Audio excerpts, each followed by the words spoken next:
So guys, dumating na yung FedEx natin. This is another batch. So dito na lang tayo mag-unbox para magre-record ng video. So wait lang ah. Yan. So ito yung another batch natin na mayroong mamahaling card. Let's go. I decided to unbox it here. Then kita natin later sa taas.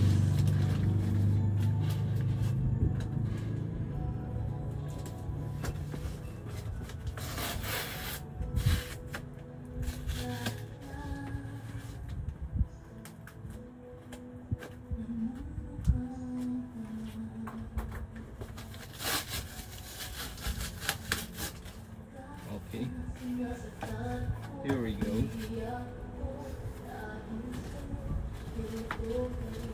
And this one,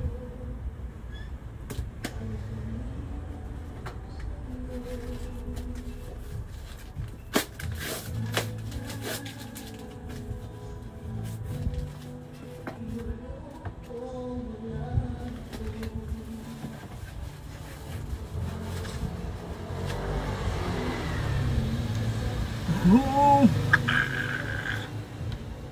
Mario. Kaso 8 pero mahal pa rin ito, Mario. Let's go. So yan na guys, nakita nyo naman yung sa baba kanina. This one, the Lucario and the Mario Pikachu. Unbox na natin to guys. For more.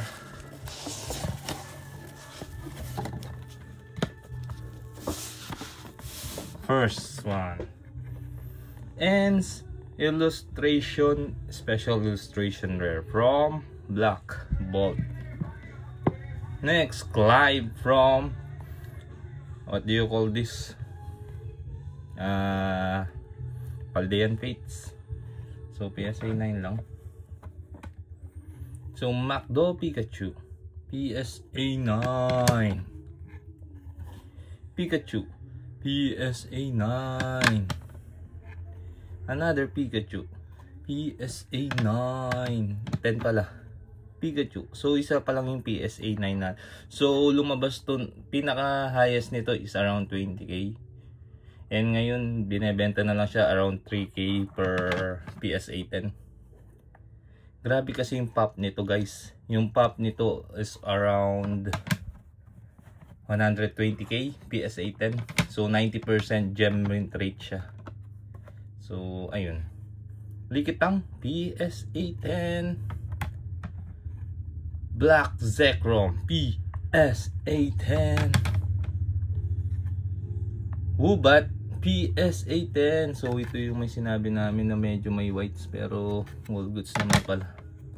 Next, Blastoise from the Pulu Collection Red, PSA 5. Then this one is Floette PSA 10. Then the Umbreon PSA 10.